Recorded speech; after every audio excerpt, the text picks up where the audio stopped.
Bien, les decía que el proyecto tiene una serie de etapas que parten de la iniciación, que es una idea de proyecto.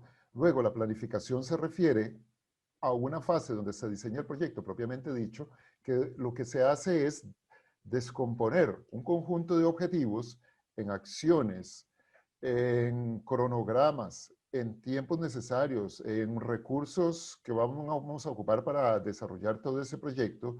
Y pues esa formulación es parte de un proceso que genera un documento, que es el que normalmente llamamos proyecto. Ese es un documento que utilizamos para presentarlo a algún agente que nos puede servir o facilitar recursos para financiar el proyecto o la iniciativa. Después de eso, pues viene una fase de ejecución, que es ocuparse de realizar todas las tareas y posteriormente o simultáneamente a la ejecución se van desarrollando una serie de actividades y mecanismos de control. Finalmente, los proyectos tienen un término y ese término tiene que ser debidamente formalizado. Tienen un cierre y ese cierre implica que hay que saldar compromisos, presentar una serie de informes hasta que finalmente se da por concluido o completados todos los compromisos relacionados con el proyecto. Y que otro aspecto es que en la formulación de un proyecto, dependiendo de su complejidad, cuán grande o cuán pequeño sea el proyecto, así requiere distintas fases y niveles de estudios que hay que realizar.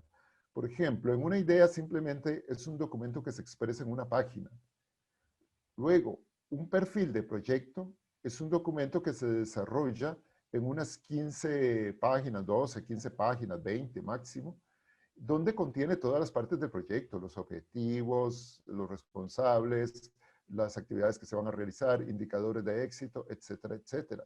Y para proyectos de inversión que son mucho más grandes, son mucho más complejos, es necesario realizar una serie de estudios de prefactibilidad y otros estudios de factibilidad que pues pueden estar involucrando una serie de estudios de mercado, estudios de técnicos de producción, estudios de factibilidad detallado, de factibilidad financiera y una serie de cosas más. Nosotros vamos a trabajar en el nivel de un proyecto. Es importante trabajar en la definición del problema y para eso utilizamos la técnica del árbol de problemas. Y lo primero que uno siempre debe tener identificado pues es una situación generadora o una situación que nos permite desencadenar ese análisis de problemas.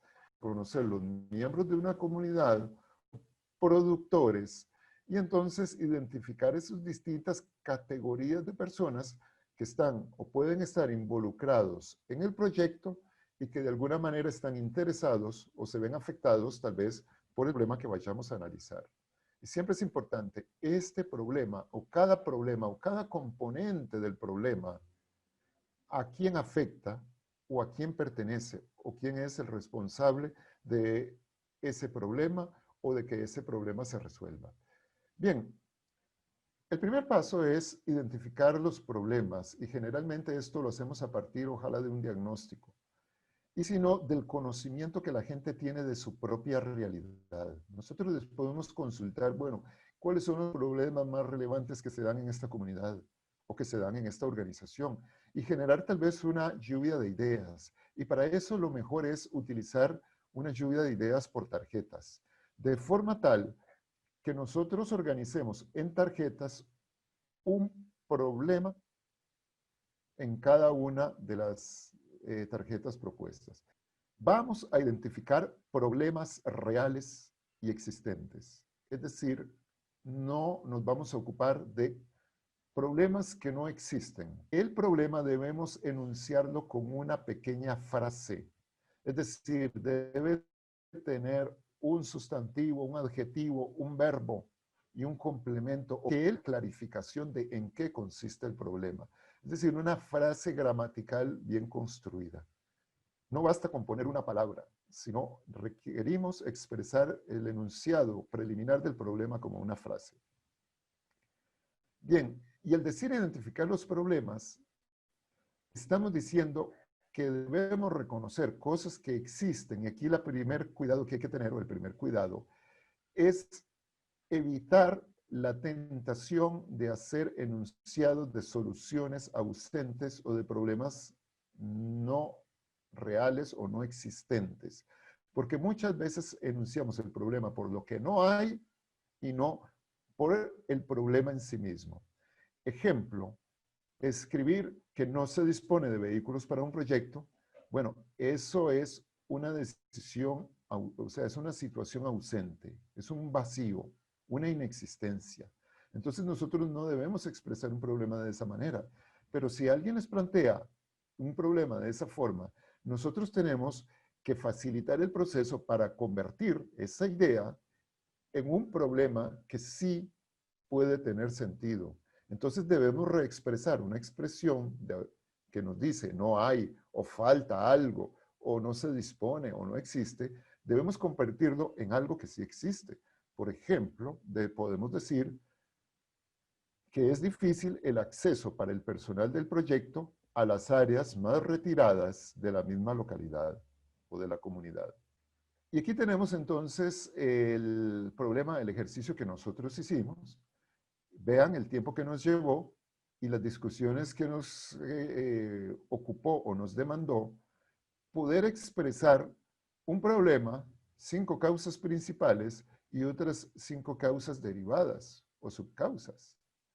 Y esto nada más es la parte de abajo del problema, porque falta la parte de arriba donde nosotros debemos expresar los efectos. Pero no es el esfuerzo que hay que poner para poder identificar un problema que pueda servir y ser útil como generador de un proyecto. Bien, el siguiente paso es acomodarlo gráficamente. Tal vez una consideración es que cuando nosotros empezamos con esa lluvia de ideas y le preguntamos a la gente qué ve o qué problemas hay o qué problemas tiene, es muy posible que las primeras cosas que nosotros detectamos son más bien los efectos del problema, no el problema en sí mismo. ¿Por qué? Porque normalmente nosotros detectamos primero efectos. Bien, lo que decía es que ya que nosotros tenemos los problemas identificados como una, configurar gráficamente el problema, tratando de poner el problema principal inferior, las causas de los problemas, y en la parte superior los efectos de los problemas, y que es sumamente importante aprender a distinguir qué es una causa y qué es una consecuencia o un efecto. Luego nosotros tenemos que validar ese árbol de problemas, que las relaciones correspondan a relaciones lógicas de causalidad y de efecto de unas con otras. Como pudieron ver, es un ejercicio que toma tiempo y es un poco reiterativo. Y muchas veces requiere mucha discusión, pero es importante dedicar el tiempo a la identificación de un problema porque justamente de él es que depende el enunciado del proyecto. Dice un autor que se llama Ander Egg que un problema bien identificado es un problema que está un 50% resuelto. Una vez identificado, construido el problema, tanto habiendo identificado sus causas primarias, causas secundarias, y habiendo identificado también los efectos, que es la parte superior que no está visible en este árbol de problemas, es que nosotros tenemos que identificar los objetivos del proyecto. Y que un objetivo lo que se hace es construirlo a partir del problema principal y de las diferentes causas que nosotros tenemos. Y en el árbol de objetivos lo que hacemos es convertir cada enunciado de problema en una versión positiva.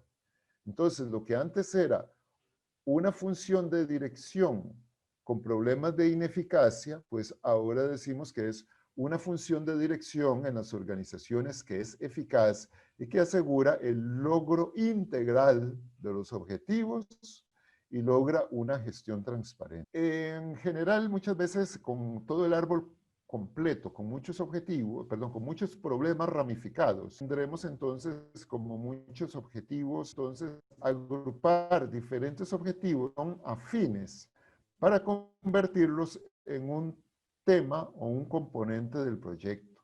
Entonces, así por relacionar varios asuntos, por ejemplo, asociados con suelos, o que nos hablan de los suelos, entonces puede ir a un objetivo de suelos.